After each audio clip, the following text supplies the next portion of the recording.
Posible bang ang taong pinakamalapit sa'yo, siya rin ang magtataksil sa'yo? Hindi. Imposible yon. Hindi pwede. Sa April, 7 taong gulang noon, nakatitig sa bintana ng ampunan habang patuloy ang pagpatak ng kanyang mga luha. 6 na buwan na ang lumipas mula nang iwan siya ng kanyang ina sa ampunan. Sabi ng nanay niya, babalikan siya. 2 araw lang daw. Siguro may sakit lang siya. Bulong ni April sa kanyang sarili. Naghanap siya ng dahilan. Pilit niyang ipinagtatanggol ang nanay niya sa sarili niyang isipan. Pero ang ibang mga batang kasama niya sa silid, diretso kong magsalita. Walang pampalubag loob. Hindi na siya babalik. Wala nang bumabalik dito, sabi ng isang batang babae. Kapag iniwan ka dito, ibig sabihin, ayaw na nila sa'yo, sabi naman ng isa pa. Pero si April, patuloy lang sa paghihintay. Araw-araw, linggo-linggo, taon-taon. Hanggang sa siya'y lumabas ng ampunan at isa na lamang tanong ang naiwan sa kanyang puso. Bakit mo ako iniwan, Mama? Tanong pa rin ni April sa kanyang sarili. Mas matanda na siya ngayon, tahimik pero punong-puno ng sakit. Mabait, maayos, masunurin si April. May sariling apartment sila dati. May hanap buhay ang ina. Hindi sila mayaman pero sapat ang lahat. Kaya't hindi niya maunawaan kung bakit. Ipinangako ni April sa sarili, mag-aaral siya ng mabuti, magtatagumpay, at pagbalik niya sa ina, hindi bilang isang ulila, kundi bilang isang taong karapat-dapat na panghinayangan at pagsisihan kung bakit iniwan. Gusto kong maramdaman niyang nasaktan niya ako, na hindi niya ako dapat kinalimutan. Nakapagtapos si April ng high school na may karangalan, pumasok sa isang kilalang kolehiyo. Interior design ang kanyang pangarap. 2 beses siyang nag-intern sa isang sikat na design firm at doon na rin siya natanggap. Ngunit sa kabila ng lahat, iisa lang ang naging matalik niyang kaibigan, si Rick. Unang nagkakilala sina April at Rick sa ampunan. Si Rick, 13 taong gulang, mahiyain, bagong dating. Isang araw, inapi siya ng mga mas matatandang bata. Anong problema mo? Mas marunong ka pa? Bakit di makayo laban sa isa? Ano kasalanan niya sa inyo? Tumahimik ka nga dyan. Dagang paslit. Sige, hawakan niyo pa siya. Tatawagin ko si Mr. Serrano. Agad na nagsitakbuhan ang mga lalaki. Lahat sila ay takot kay Mr. Serrano, ang istriktong PE instructor na patas kung humusga. Hi, nasaktan ka ba? Sumagot si Rick, mahinahon pero may pagalang. Hindi naman, salamat. Ako nga pala si Rick. Ako si April. Bagong dating ka? Oo, 1 linggo pa lang ako dito. Pero kukunin din ako ng lola ko kapag gumaling na siya sa ospital. Tahimik si April. Alam niya, hindi lahat ng pangako ay natutupad. Sana nga. Ako kasi, 4 na taon nang naghihintay sa mama ko. Siguro, hindi lang niya kaya. O may nangyari. Mas mabuting isipin mo na lang na hindi ka niya sinadyang iwanan dito. Sana nga ganon. Gusto ko siyang hanapin paglaki ko. Gusto kong malaman kung bakit. Mula noon, hindi na sila mapaghiwalay. Si Rick, natutong ipagtanggol si April. At si April, siya ang naging lakas ni Rick. Namatay ang lola ni Rick, walang ibang kamag-anak. Naging mahirap para sa kanya ang mga sumunod na buwan. Pero kung wala si April, hindi niya alam kung paano makakabangon. Hanggang sa naghiwalay sila, nang graduate si Rick at ang 2 taon na yon ang pinakamasakit na panahon para kay April. Lumipas ang mga taon, nagtapos ng kolehiyo, nagkaroon ng trabaho, ngunit nanatiling kasama si Rick sa bawat hakbang. Sa kanyang ika-25 taong kaarawan, nagising si April na magaan ang pakiramdam. Buti na lang day off, may oras ako maghanda. May dinner kami ni Rick mamaya. Maya-maya'y tumunog ang kanyang cellphone. Hello? Magandang umaga. Binabati po namin kayo ng maligayang kaarawan mula sa Aphrodite Cosmetic Salon. Wow, talaga po? Gulat na sabi ni April. Opo, VIP client po kayo. Kaya may 1 week free subscription kayo para sa anumang serbisyo. Manicure, haircut, makeup at marami pa. Ang galing naman ito. Pwede po ba mamayang 2 p.m? Excited na tanong ni April. Syempre naman po, nakaschedule na po kayo. Happy birthday, Miss April! Masayang masaya si April. Akala niya, ito na ang simula ng isa sa mga pinakamasayang araw niya sa buhay niya. Hindi niya alam, sa likod ng lahat ng to, may lihim na naghihintay sa kanyang mabunyag. Nagsimula ang araw ni April sa isang masayang sorpresa. Hindi pa siya nakakatayo sa kama, sunod-sunod na agad ang mga tawag, bati mula sa mga kasamahan, kaibigan at mga kakilala. Hindi pa nga siya nakapaghilamos o nakaligo, tuloy-tuloy lang ang tunog ng telepono. At ang pinakahuling sorpresa, isang tawag mula sa mismong direktor ng kanilang kumpanya. Maligayang bati sa iyong kaarawan, April. Nais kong ipabot ang aming pagbati. Malusog na pangangatawan, walang hanggang sigla. Tagumpay sa iyong career at syempre, kaligayahan bilang isang babae. Isa ka sa pinakamagaling naming empleyado. Kaya bilang pasasalamat at selebrasyon, binibigyan ka namin ng bakasyon. Nagulat si April, pero abot tenga ang ngiti. Sir, maraming salamat po. Pero 3 buwan pa po bago ang vacation leave ko. Huwag mong alalahanin yan, April. Bibigyan kita ng 1 linggong leave. Simulan mo na agad. Enjoy your day, April. Sabi pa ng direktor. Hindi makapaniwala si April. Isang all-expense paid na bakasyon sa dagat at para sa 2 tao. Ngunit ngumiti siya habang binaba ang telepono. Grabe to, ngayon lang ako nakaranas ng ganito sa kaarawan ko. Masayang bulog ni April sa kanyang sarili. Pero hindi pa doon nagtatapos ang mga sorpresa. Bigla siyang naputol sa paglalakad papuntang banyo nang tumunog ang doorbell. Aba, kung may isa pang sorpresa, baka himatay na talaga ako sa tuwa. Pagbukas ng pinto, bumungad ang delivery man. Miss April Pablo? Magalang na sabi nito. Apo, ako po yun. May mga bulaklak po para sa inyo. Pakipirmahan lang dito. Isang napakalaking bouquet ng 25 creamy white roses ang iniabot sa kanya. Nakalagay sa gitna ng isang maliit na card. Binasa niya ito. Nakalagay sa gitna ang isang maliit na card. Binasa niya ito. April, my dear little girl, happy birthday to you. See you tonight. Ngiti siyang napapailing. Sino pa nga ba? Siyempre, si Rick lang. Matapos ang shower at kape, nagsimula na siyang pumili ng isusuot para sa gabing iyon. Noon, sa ampunan, 2 lang ang damit ko at isang palda sa buong taon. Ngayon, ang dami na, pero wala akong magustuhan. Natatawang sabi ni April sa kanyang sarili. Napagpasyahan niyang bumili ng bago. Pagkatapos mag-shopping, dumiretso siya sa salon para magpaayos ng buhok, ng kuko at magpa-makeup na rin. Handa na siya. Gabi na at kaarawan niya. Harap ng restaurant, napansin niya ang isang itim na limousine. Sarap sigurong sumakay dyan, pabirong sabi ni April. Pagpasok niya sa restaurant, punong-puno ng bulaklak ang mga mesa. May mga lobo sa kisame, makukulay, at lahat may nakasulat na happy birthday.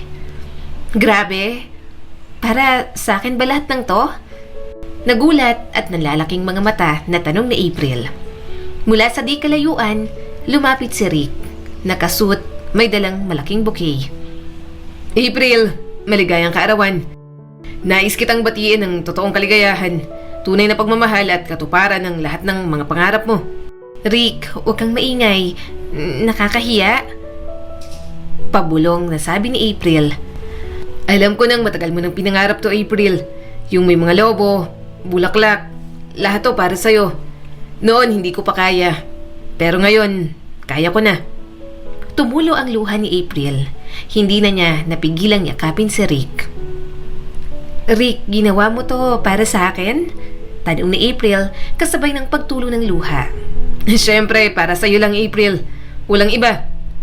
Mahigpit niyang niyakap si Rick. Salamat. Ito ng pinakamasayang regalo ko sa buong buhay ko. Pero hindi pa tapos ang sorpresa.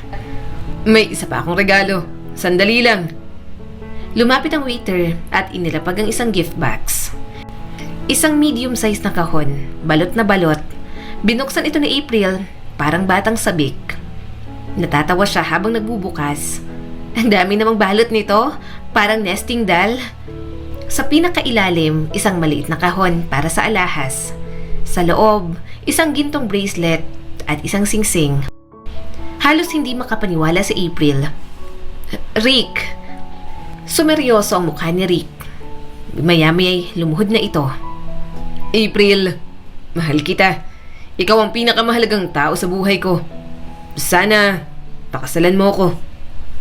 Kung hindi siya nakaupo, baka napaluhod na si April sa gulat. Rick, totoo ba to? Galing sa puso. Gusto mo ba? Oo. Umiiyak na sabi ni April habang nanginginig ang tinig. Inikot ni Rick si April sa gitna ng restaurant. Halakhakan, umiiyak sa tuwa. Pareho nilang inakala dati na walang pag-asang magmahalan dahil sa takot na masira ang pagkakaibigan. Pero ngayon, nagbago ang lahat. Ang dami nating nasayang na panahon. Totoo, dahil lang natakot tayong magsabi ng totoo. Promise, simula ngayon, walang sikreto? Promise. Lumabas sila ng restaurant at huminto sa harap ng itim na limousine. Sasakay tayo dyan? Hindi makapaniwalang tanong ni April. Oo, para sa'yo. Para sa atin. Inikot nila ang buong syudad bago umuwi. Isang gabi ng mahika at matagal ng pinapangarap na saya. 3 araw matapos nito, lumipad sila sa tabing dagat para sa regalo ni April. Buong linggo silang magkasama, parang bagong magkakilala. Pagbalik nila, agad silang nag-apply para sa kasal. Itinakda ito sa September 20, ang araw ng una nilang pagkikita sa ampunan. Konti lang ang mga bisita, mga katrabaho, kapitbahay at si Mr. Serrano, ang tanging koneksyon nila sa nakaraan. Sa wakas, tunay na masaya na si April. Ang dating batang iniwan, ngayon may sariling tahanan. May pag-ibig, may kapayapaan. Matapos ang kasal, lumipas si April sa bahay ni Rick. Tahimik ang buhay mag-asawa nila. Walang away, walang eskandalo, parang perpektong pelikula. Minsan tuloy, napapaisip si April, totoo ba to? Baka panaginip lang. Pero totoo yon. Pareho silang may pangarap, ang magtayo ng sariling design bureau. Yung sila mismo ang gagawa ng plano, sila rin ang magpapatupad hanggang matapos ang bahay. Kaya isang araw, sinugal nila ang lahat at sinimulan ang pangarap na yon. Ako na sa mga plano at sukat. Ikaw sa interior at project management. Okay ba? Deal! Kaya natin to! Nakangiting sabi ni April. Sa simula, sobrang hirap. Halos walang kliyente. Halos mawalan sila ng pag-asa. Pero matyaga silang naghintay hanggang sa isang kilalang personalidad ang lumapit para ipa-restore ang summer house ng kanyang mga magulang. Tinodo ng mag-asawang effort at sa loob ng 1 linggo na aprubahan ang proyekto. April, wait. Pwede natin gawin tong mga plano ng tayo-tayo lang. Humanap tayo ng sariling construction team. Ang galing mo. Sige, tuloy natin yan. Kaya natin to. At tuluyang lumago ang negosyo. Nakahanap sila ng 2 construction teams. Nagtuloy-tuloy ang tagumpay. Sa loob ng 5 taon, lumaki ang opisina nila. Naging buong construction company na. May sarili ng team ng architects at mga designers. Masaya ang lahat, pero may isang bumabagabag kay April. Ang pagkakaroon ng anak. Gusto ni April ng anak, pero hindi siya mabuntis. Kahit anong gawin, dumaan na sila sa check-up pero sabi ng doktor, okay naman siya. Kailangan lang daw ng tiyaga. Rick, baka naman pwedeng ikaw naman ang magpa-check para lang sa peace of mind ko. Malungkot na sabi ni April. Naiiritang sumagot si Rick pero pinilit pa rin maging kalmado. April, wala yan. Wala sa timing lang talaga pero sige, magpapa-check up ako. Sa wakas, pumayag si Rick. Niyakap siya ni April ng mahigpit. Sa puso niya, isang simpleng thank you ang kahulugan ng yakap na yon. Ngayon, birthday mo na sa 1 linggo. Saan mo gustong mag-celebrate? Ewan ko, parang wala ako sa mood. Gusto ko lang magpahinga. Oo nga, pareho tayong pagod. Alam mo, after ng birthday mo, mag-mountain trip tayo. Yung matagal na natin planong lakad. Sige, game ako dyan. Nakangiting sagot ni April. Pero isang bagay ang hindi nila inaasahan. Isang trahedyang magpapabago sa lahat. Gabi, pauwi na sila mula sa opisina. Sa sasakyan, masaya silang nagkakwentuhan tungkol sa trip. Promise, sobrang ganda doon. Magugustuhan mo talaga. Excited na sabi ni Rick. Kaya nga hindi na ako mapaghintay. Excited na din talaga ako.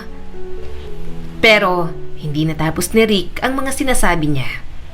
Maingay na preno, malakas na kalabog, bigla ang ilaw, umpog at pagdidilim. Nagmulat si Rick ng mga mata. Puting kisame, puting pader. Katabing kama, may lalaking nakakast ang paa. Nasaan ako? Sa ospital. Buti nagising ka rin. Pero di ko alam kung nasaan ang asawa mo. Pinindot ng lalaki ang call button. Maya-maya'y dumating ang nurse. Hello sir, buti naman at gising na kayo. Tawagin ko lang po si Doc. Ilang sandali pa, pumasok ang doktor. Ako si Dr. Castillo. Alam mo ba ang pangalan mo? Sumagot si Rick, medyo naiirita dahil sa sakit ng ulo. Oo naman, ako si Rick Manyosca. Dok, asan ang asawa ko? Na-aksidente kayo. Buhay siya pero mas grabe ang pinsala niya. Anong ibig mong sabihin? Nauutal na tanong ni Rick. Umiwas ng tingin ng doktor. Nasa kabilang ward siya. Unconscious pa. Hindi ka pa pwedeng bumisita ngayon. Halos magmakaawa na si Rick. Dok, birthday niya ngayon. April 20, kailangan niya ako. Pakiramdam ko gigising siya pag narinig niya ako. Doc, 5 minutes lang. Ako ang magbabantay. Mahinahong sabi ng nurse. Sige, pero 5 minutes lang ha. Mabigat ang loob, nasabi ng doktor. Dinala ng nurse si Rick sa wheelchair. Pinapasok siya sa silid ni April. Tahimik, may mga tubo, puting kumot. April, birthday mo ngayon, 'di ba? Nandito ako. Bumangon ka na. Kailangan kita. Hindi ko kayang wala ka. Paos at lumuluhang sabi ni Rick. Tahimik pa rin si April pero kahit walang sagot, nanatili roon si Rick. Hawak ang kamay ng babaeng mahal niya. Pagpasok ng nurse, nakaupo na si Rick sa gilid ng kama. Aba, ang bilis mo ah. Pero teka lang, may concussion ka.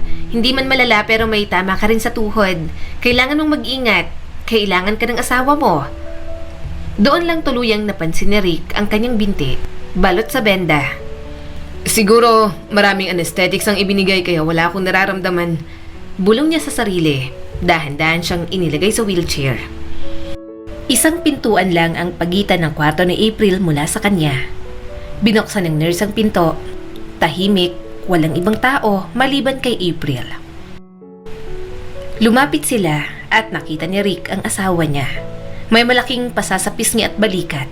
Nakakast ang braso, may mga tubo sa bibig. Hindi madaling tingnan, lalo na kung taong mahal mo ang nakaratay. Sarah, sabihin mo ng totoo. Kumusta siya? Binasa niya ang name tag ng nurse. Sarah. Yung mga sugat na nakikita mo, iyan ang madali. Gagaling yan sa loob ng ilang linggo. Pero may mas seryosong problema. Spinal injury. Nagulat si Rick. Ano? Bakit hindi sinabi ni Doc? Anong ibig sabihin? Hindi na siya makakapaglakad? Hindi pa sigurado. May repeat MRI siya ngayon. Darating ang chief neurosurgeon. Siya ang magbibigay ng final diagnosis. Pero sa totoo lang, malamang kailangan niyang operahan sa spine. Mabigat ang boses, nasabi ng nurse na si Sarah. Tumigil saglit ang nurse, saka muling nagsalita. Kailangan mo ng mahabang pasensya. Maaring abuti ng matagal ang pagaling niya. Tumango si Rick, malungkot pero matatag. Salamat sa katapatan mo. Ang mahalaga, buhay siya. Lahat ng iba kakayanin. Iwan muna kita ng 5 minuto, babalikan kita. Huwag mong susubukang tumayo ng mag-isa ha. Matapos nun, lumabas si Sarah. Naiwan si Rick nakaupo sa tabi ni April. Tahimik siyang umiyak. habang nakahawak sa kamay ng asawa. April, happy birthday. Mahal ko. Kailangan mong magising. Kailangan kita. Hindi ko kayang mabuhay nang wala ka. Tayo na lang ang meron ng isa't isa. Naalala mo? Tahimik, walang sagot, pero nang sandaling yon, tila may marahang pagkilos sa kamay ni April. Nanginginig ang boses ni Rick sa sobrang gulat. Sarah! Sarah, naramdaman ko. Pinisil niya ang kamay ko. Muling pumasok si Sarah. Nag-aalangan. Sigurado ka ba? Baka naisip mo lang dahil sobrang gusto mong mangyari. Ngunit bago pa sila matapos mag-usap, may narinig silang mahinang ingit mula kay April. Isang ungol, buhay na tunog. Mabilis na lumabas si Sarah. Makalipas ang 1 minuto, pumasok ang 3 doktor at 2 nurse. Si Rick ay ibinalik sa kanyang kwarto. Ang sumunod na 30 minuto, pinakamatagal sa buong buhay niya. Parang naririnig niya ang tibok ng puso niya sa buong pasilyo. Maya-maya'y dumating si Dr. Castillo. Tama ka. Gumising si April. Malaki ang naitulong ng presensya mo. Pero mahirap ang sitwasyon. Kalmado pero seryosong sabi nito. Dok, makakalakad pa ba siya? Kinakabahang tanong ni Rick. Sa totoo lang, hindi pa namin alam. Hintayin muna natin ang resulta ng MRI. Doon natin malalaman kung anong klaseng laban ang kailangan nating paghandaan. Tumigil sandali ang doktor at tinitigan si Rick. Ngayon, ikaw naman. Tapat na sagot. Handa ka bang lumaban para sa kanya? Kasama siya? Matatag ang tinig na sumagot si Rick. Oo, mahal ko ang asawa ko. Ano mang hatol ng mundo, mananatili ako sa tabi niya. Nakangiti ang doktor. Bahagya siyang tinapik sa balikat. Mapalad ang asawa mo. Hindi ito magiging madali pero may laban.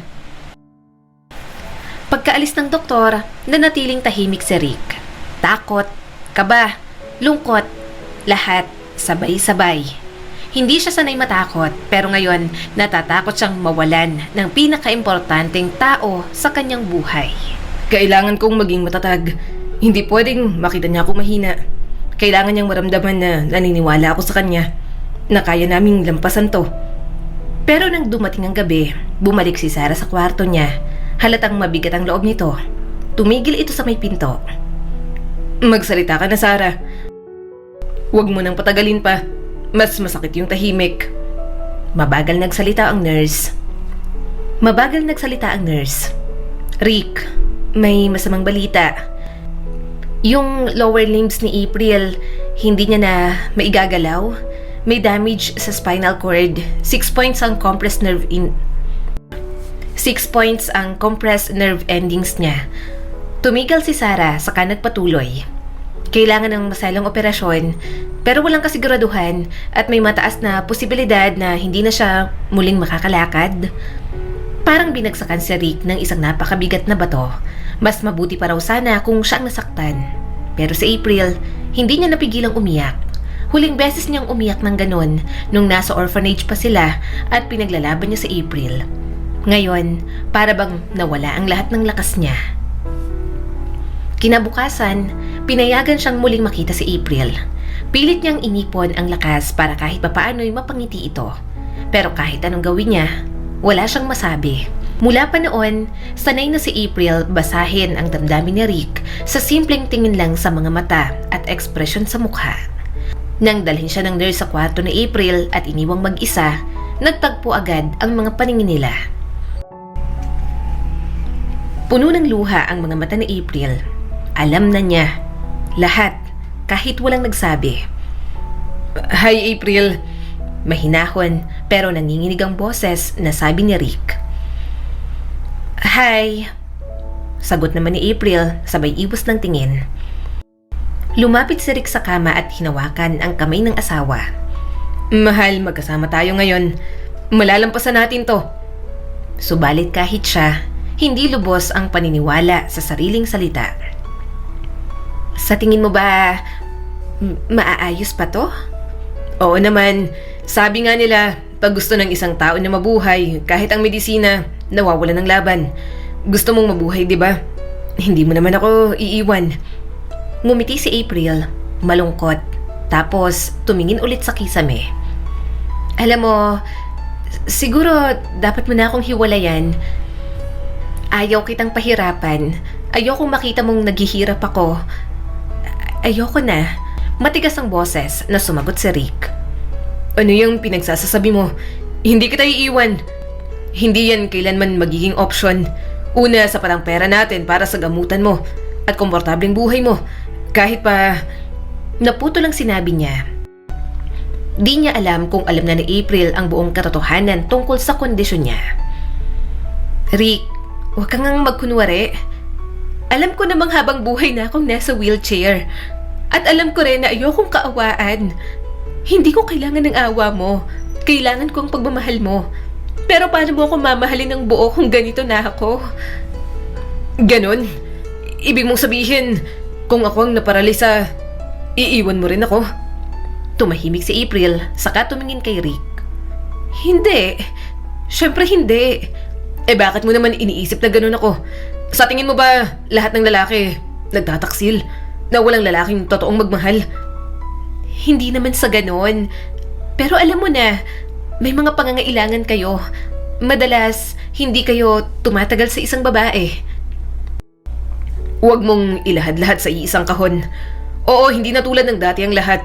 Pero kaya nating ayusin to. Tungkol sa baby, pwede pa rin tayong mag-ampon. Pwede pa rin tayong bumuo ng pamilya. Lumuluha na si April ng mga sandaling yon. So, mananatili ka sa akin kahit ganito na ako? Mahigpit na hinawakan ni Rick ang kamay ni April. Siyempre naman. Ang tanga mo minsan. Hindi mo ba alam kung gaano kita kamahal? Basta magkasama tayo, kakayanin natin lahat. Lumipas ang 1 linggo, isinagawa ang unang operasyon kay April. Pero hindi naging matagumpay. 2 pa ang kasunod sa loob ng 1 taon. 6 na operasyon ang pinagdaanan ni April. Bumalik ang kaunting pakiramdam sa kanyang mga binti at nakakagalaw na siya ng kaunti. Pero walang kasiguraduhan kung tuluyan pa siyang makakapaglakad. Sa huling check-up niya sa neurosurgeon, may nakita kaming tumor sa iyong spine. Kailangan tong operahan agad. Imporma ng doktor. Galit at pagod na si April. Ayoko na. Pagod na ako magpa-opera. 1 taon na ako nakatira sa ospital.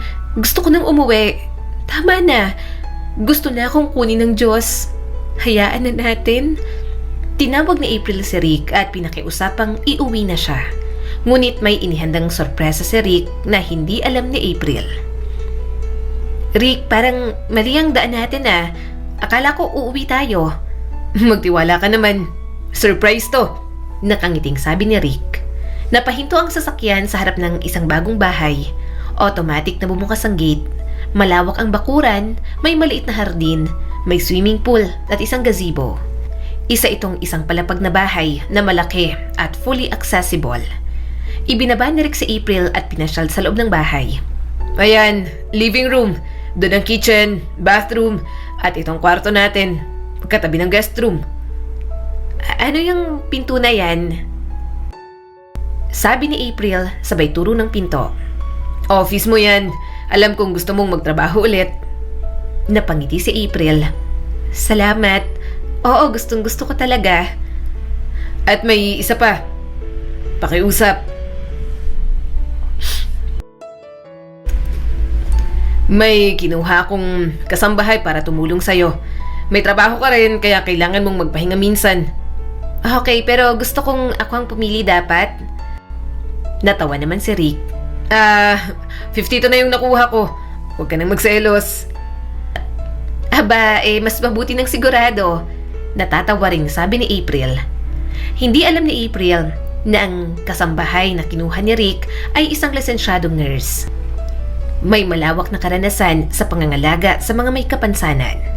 Pero ang mahigpit na bili ni Rick, huwag sasabihin kay April. Unti-unti, bumalik ang sigla ni April. Nagsimulang maging abala ulit sa trabaho sa home office niya. Si Barbara, ang kasambahay, ang nag-aasikaso ng bahay. Madalas silang mag-usap sa sala habang umiinom ng tsaa. Alam mo, pinalaki ako sa ampunan. Iniwan ako ng sarili kong ina. Hinahanap mo pa rin ba siya? Tanong ni Barbara. Dati oo, pero ngayon wala na ring saysay. Ano pa bang sasabihin ko sa kanya? Na sinaktan niya ako? Na hindi niya ako dapat iniwan? Mahinahong sabi ni April. Kalmado namang sumagot si Barbara. Hayaan mo na. Let the burden be on her conscience. Hindi ako relihiyosong tao, pero naniniwala ako, darating ang araw, makukuha ng bawat isa ang para sa kanila. 6 na buwan ang lumipas mula nang makauwi si April sa bagong bahay nila. Sa unang tingin, mukhang kalmado at tahimik na ang lahat. Ngunit isang umaga, bigla siyang nagising na masama na ang pakiramdam. Barbara! Mahina at kinakapos ng hininga na sabi ni April. Anong nangyari? Masama ba ang pakiramdam mo? Mabilis na tumakbo si Barbara papasok sa kwarto nito. Oo, parang hindi ako makabangon. Hindi ko kaya. Bakit hindi na lang tayo tumawag ng doktor? Nag-aalalang sabi ni Barbara. Anong silbi pa? Nasubukan na natin lahat. Wala na akong ibang kayang ipaglaban. April, pasensya ka na. Pero mali ang naging desisyon mong wag ipasuri ang tumor mo. Baka naman benign lang at pwede sanang matanggal.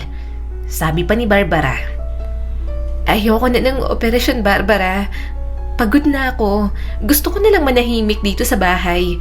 Hanggang kaya ko pa. Malungkot mang tanggapin, tumango si Barbara. Sanay na siya sa ganitong mga sandali. Mga taong tila wala ng lakas para lumaban, ngunit umaasa pa rin kahit papaano. Makalipas ng 1 linggo, nagsimulang manlambot ang mga braso ni April. Hindi nagtagal, unti-unting hindi na tumugon ang kanyang mga paa. Halos hindi na siya makakilos sa kama. Dahil dito, naging matamlay si April. Halos hindi na lumalabas ng kwarto. Tumigil na sa pagkain at unti-unting tumigil sa pagtatrabaho. Isang bagay na dating nagbibigay sa kanya ng sigla. Hindi na rin halos nakakayanan ni Rick ang araw-araw na nakikitang paghihirap ng kanyang asawa. Kaya madalas na siyang magpuyat sa trabaho o kaya'y nagpapalipas ng oras sa opisina. Si Barbara na lang ang laging naiiwan kay April. Tahimik siyang nagmamasid, ramdamang bigat sa puso. Alam niyang dapat muling lumaban si April para sa sarili. Ngunit kahit anong subok niya, hindi ito nakikinig. Isang hapon, habang pauwi si Barbara mula sa pamamalengke, may napansin siyang lalaking nasa edad 60 na nakatayo malapit sa gate. Sinisilip nito ang bakuran. Sino ho sila? Anong kailangan nyo? Pasensya na. Dito ho ba kayo nakatira? Maingat namang sumagot si Barbara. Nagtatrabaho ako rito. Sino ho ba ang hinahanap ninyo? Hinahanap ko si April Pablo. Dito ba siya nakatira? Napakunot noo si Barbara. Hindi na ginagamit ni April ang apelyedong yon. Pero tama nga, yon ang kanyang apelyedo noon. Oo, dito siya nakatira. Pero bakit mo siya hinahanap? Pasensya na po. Matagal na ba kayong nagtatrabaho rito? Pwede ba tayong mag-usap saglit? Wala ho akong masamang intensyon. Tiningnan ni Barbara ang lalaki mula ulo hanggang paa. Maayos ang pananamit, mahina ang boses, at matalas ang mga mata. Hindi mukhang manloloko. Sige na nga, pasok ka. Pero hindi mo siya makakausap ngayon. May sakit siya. Hindi ka ba inabisuhan? Hindi. Wala akong alam. Gulat na sabi ng lalaki. Dumiretso sila sa kusina. Tahimik na naupo ang lalaki habang inihahanda ni Barbara ang mga pinamili. Gusto mo ba ng kape? Aba, oo, salamat. Habang sabay silang nagkakape, nagsimula na rin ang matagal ng ikinukubling katotohanan. Ano bang mahalaga at kailangan mong makita si April? At anong pangalan mo? Ako si Elmer. Ikinalulugod kong makilala ka. Ako si Barbara. Sige, Elmer, bakit mo ba hinahanap si April? Diretso at walang paligoy-ligoy na sumagot si Elmer. Sa totoo lang, ako ang tatay niya. Napabitaw ng hawak sa tasa si Barbara. Muntik na yung mabasag. Ama, nasaan ka nung iniwan siyang mag-isa sa ampunan? Noong araw-araw siyang umiiyak at umaasang may darating para sa kanya.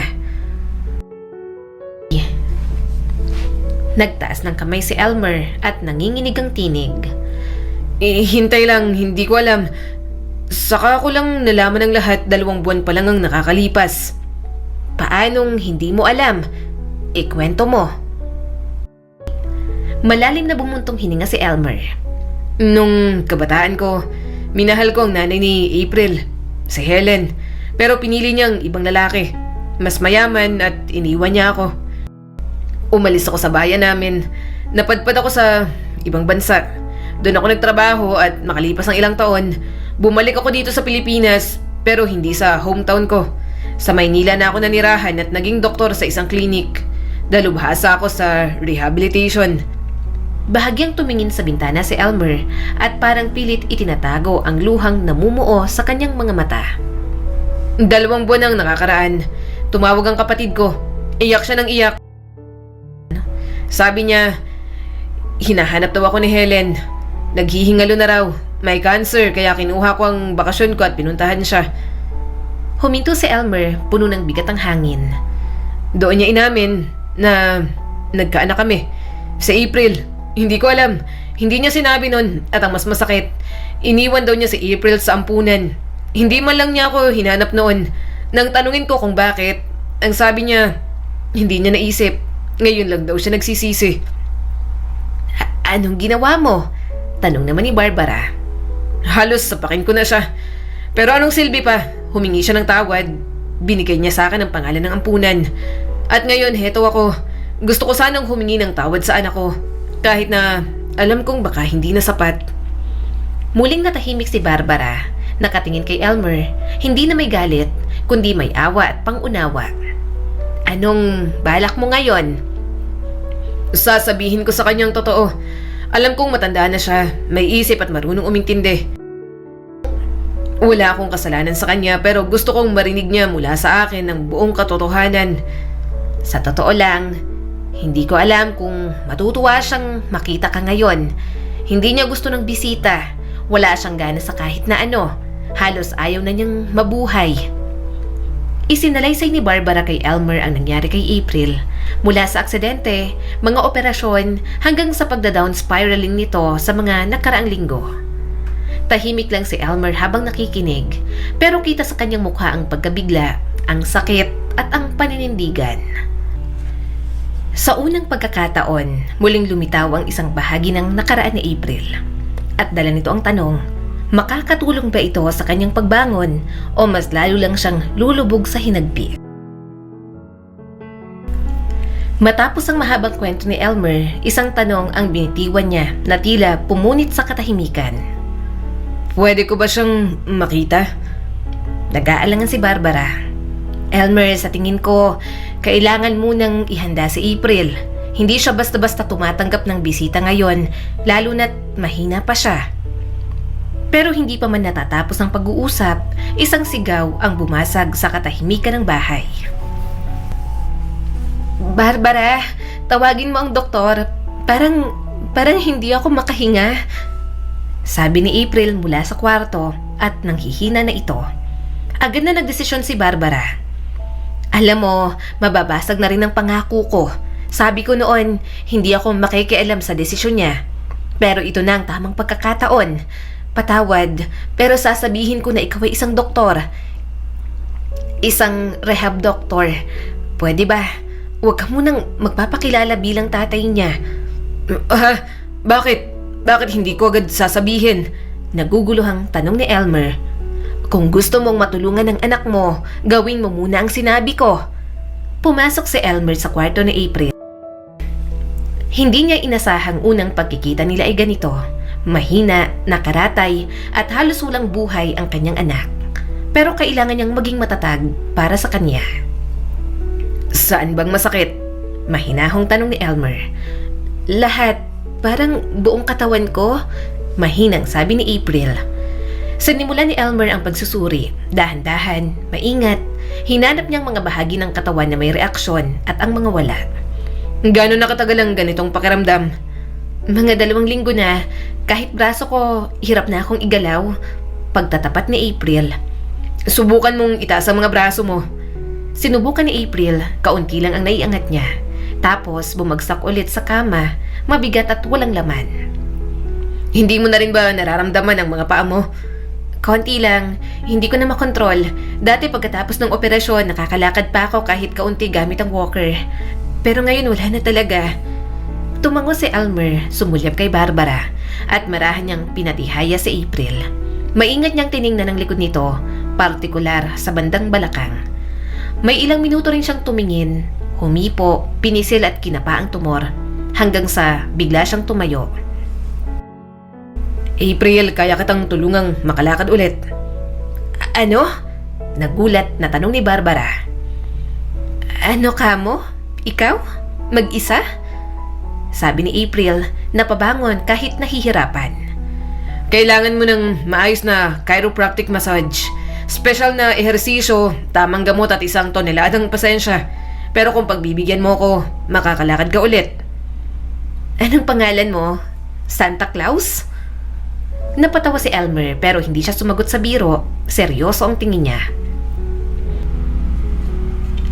Sabi ng mga doktor, wala na raw akong pag-asang makalakad o mabuhay ng matagal. Bakit mo ko binibigyan ng peking pag-asa? Hindi ito peking pag-asa. Tingnan mo na lang. Lumapit si Elmer at pinisil ang ilalim ng tuhod ni April. Biglang gumalaw ang kanyang binti. Natawa si April dahil nakiliti. Nakakiliti. Matagal na ako walang nararamdaman na ganon. Ngayon, naniniwala ka na ba kahit konti? Oo, medyo. May kakaibang init ang mga kamay ni Elmer. Hindi lang ito init ng isang therapist, kundi init ng isang amang nangungulila. Nang lumabas sila ng kwarto, sinabi mo na ba ang totoo? Tanong ni Barbara. Sa tingin mo ba, kakayanin ko pang magsinungaling sa anak ko? Hindi ko alam. Ngayon lang kita nakilala. Naiintindihan ko. Lunes hanggang Sabado ako ang bahala. Pero sa Linggo, ikaw ang magtuturo ng exercise. Bibigyan kita ng instructions. Nakangiting sabi ni Elmer. Sige, salamat Elmer. Binigyan mo siya ng pag-asa. Anak ko siya. Gagawin ko ang lahat para bumalik ang normal niyang buhay. Kinagabihan, pumasok si Barbara sa kwarto ni April. Barbara, sa palagay mo ba, matutulungan niya ako? Mahinang ngumiti si Barbara. Kung maniniwala ka sa kanya at susuportahan mo siya sa bawat hakbang, malayo ang mararating ninyo. Sige, susubukan ko. Pero wag mo munang sasabihin kay Rick. Ayoko munang malaman niya. O sige, pangako. Kinabukasan, 9:00 ng umaga, dumating si Elmer. Uminom muna sila ng kape ni Barbara bago nagsimula. Massage, konting exercise, dahan-dahan pero disiplinado. April, tandaan mo, hindi ito karera. Hindi ito mabilisan. Resulta ang habol natin. Hindi bilis. Kaya wag mong pilitin ang katawan mo. Tumangon naman si April. Opo, linggo lang ang pahinga ni Rick. Kaya napagkasundoan na si Barbara ang magtuturo ng exercise tuwing linggo habang tulog si Rick sa umaga. Sa tulong ng bagong routine, unti-unting bumabalik ang lakas ni April. Kaunti lang pero sapat na para umusbong ang pag-asa. Ngunit habang unti-unting lumalakas ang katawan ni April, tila lumalayo naman ang damdamin ni Rick. Palagi siyang late umuwi at ngayong gabi hindi siya umuwi. Magdamag siyang wala. Umiyak si April habang yakap ang unan. Oo, naiintindihan niyang pagod si Rick pero hindi niya mapigilang isipin. Baka may iba na siya? Bulong ni April sa sarili. Kinabukasan, dumating si Elmer para sa kanilang therapy sessions. Pero napansin agad ng ama ang kakaibang lungkot sa mga mata ni April.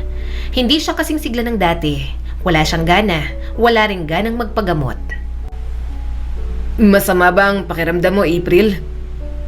Masakit pong puso ko. San banda masakit? May problema ka ba sa puso noon?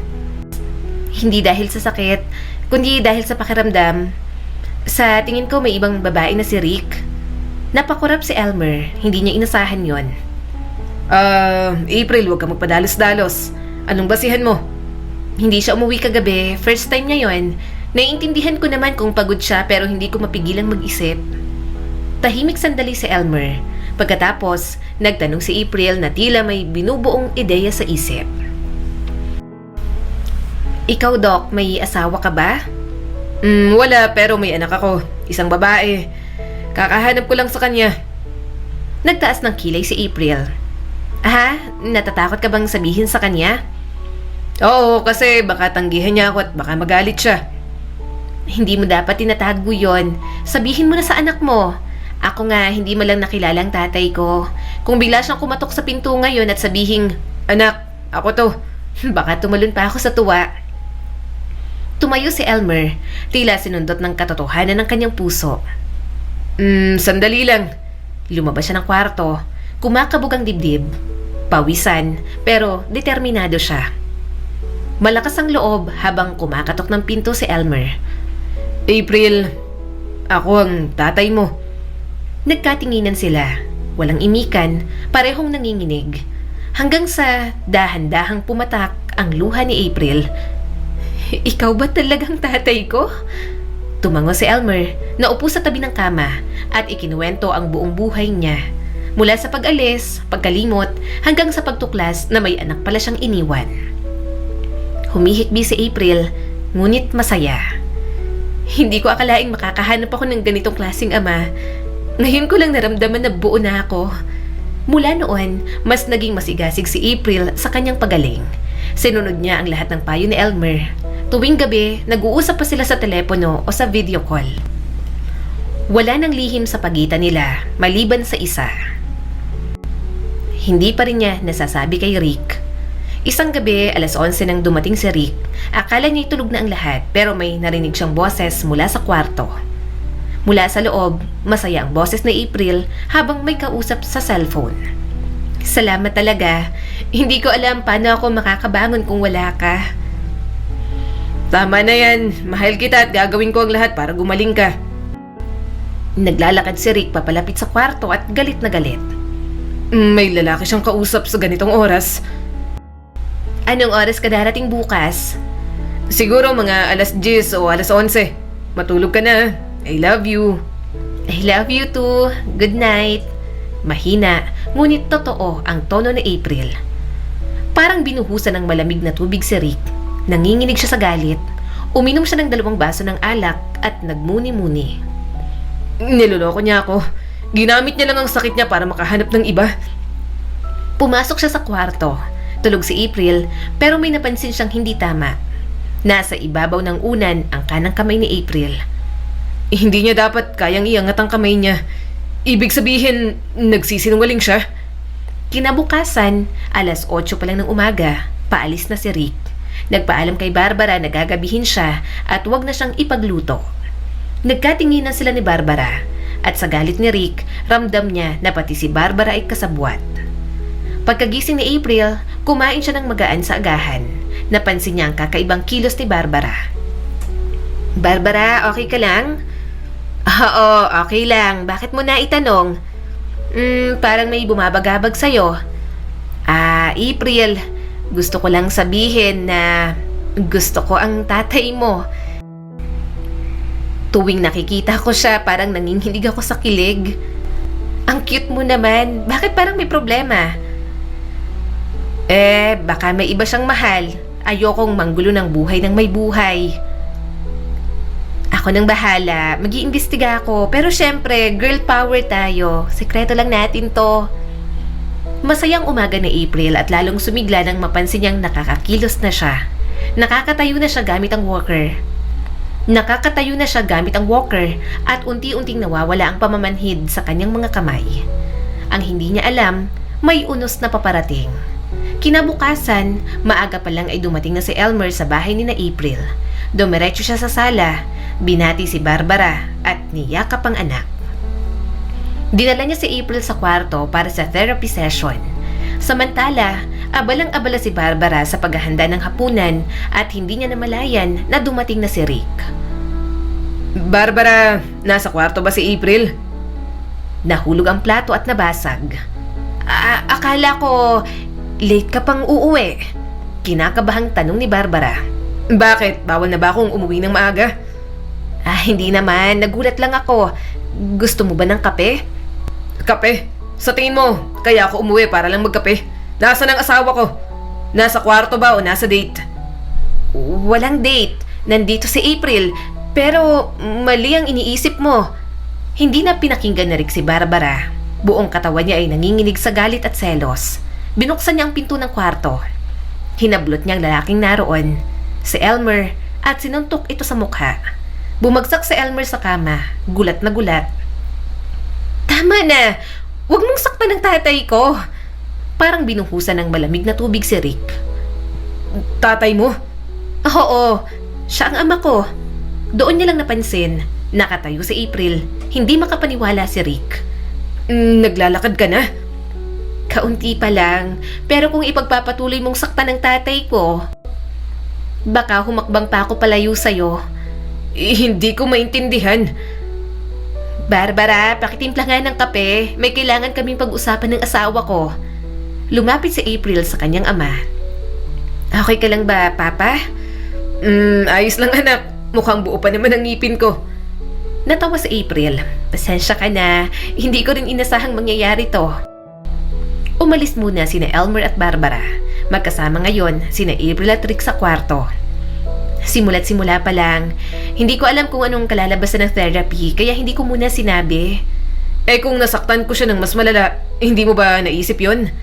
At naisip mo ba na may kalaguyo ako habang ganito ako? Hindi rin tayo dapat nagtatago ng sekreto, Rick. Hindi rin tayo dapat nagtatago ng sekreto. Oo, nagkamali ako. Pinangunahan ako ng selos, pero ang tanga ko lang talaga. Sorry mahal, patawarin mo ako. Pinatawad na kita. Pero syempre, kailangan mong humingi ng tawad sa tatay ko. Mali. Lumabas silang dalawa papunta sa sala.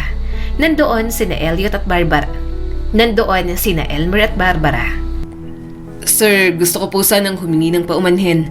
Hindi ko po alam na kayo pala ang tatay ni April. Ayos lang iho. Sa susunod, huwag ka lang masyadong mabilis manuntok. Mukhang aabutin to ng ilang araw bago gumaling. Pero okay lang. Bago kasal, sabi nga nila. Bago kasal? Gulat na tanong ni April. Oo naman, hindi pa ako nag-aasawa. Baka ngayon na. Pagtatapat pa ni Elmer. Nagkatinginan sina April at Barbara. Nang magtagpo ang kanilang tingin, pareho silang umiti. Kinagabihan, habang nasa kusina si April, naamoy niya ang masarap na ulam ni Barbara. Barbara, ano ba yung niluluto mo? Ang bango. Paborito mong inihaw na karne. Barbara, umiiyak ka ba? Hindi mo ba naiintindihan? Ikakasal ang tatay mo. Akala ko, baka ako rin ang mahal niya. Barbara, wag ka umiyak. Hindi pa tapos ang laban. Malay mo, hindi pa talaga siya engaged. Tumunog ang doorbell. Sino naman kaya yan?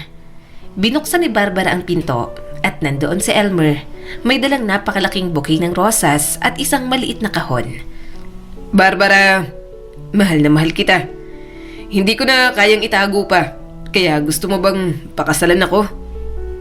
Kinuha ni Barbara ang kahon. May napakagandang singsing sa loob. Ipinatong niya ito sa kanya. Isinuot niya yon sa kanyang daliri. Ibig sabihin, pumayag siya. Makaraan ng 5 buwan, nakalakad na si April sa bahay. Hindi man mabilis, hindi na rin siya naka-walker.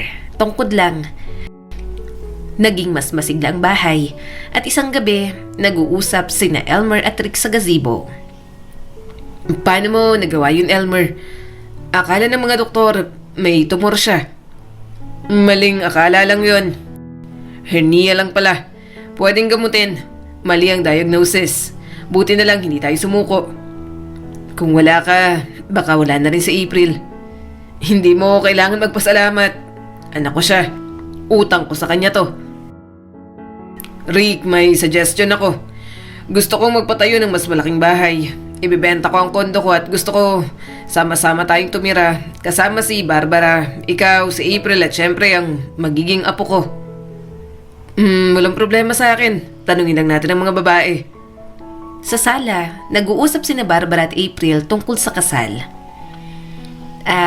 Barbara, dapat bongga ang kasal mo. Isa kang bayani sa buhay ko. Gusto kong ibalik ang pabor sa'yo. Pumasok si Elmer. At may isa pa kaming gustong sabihin. Magpapatayo kami ng bagong bahay para sa ating lahat. Kompleto sa kwarto, kusina, sala at opisina mo, April. May problema ako. Kunwaring seryoso na sabi ni April. Kinabahan naman si Rick. Bakit? Ayaw mo? Napangiti si April. Kailan niyo ba gustong simulan?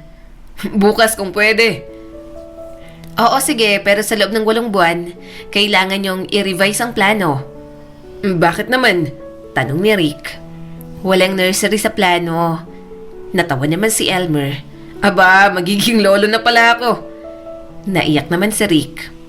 Totoo ba to, April? Totoo, galing ako sa OB kahapon. At 1 linggo makalipas, naganap na rin ang kasal ni na Elmer at Barbara. Simple, ngunit puno ng pagmamahalan. Bilang regalo, binigyan sila ni na Rick at April ng honeymoon trip sa abroad. Magpahinga kayo Mag-aalaga pa kayo ng apo. Natatawang sabi ni Rick. Habang wala ang bagong kasal, tinutukan ni na April at Rick ang plano ng bagong bahay.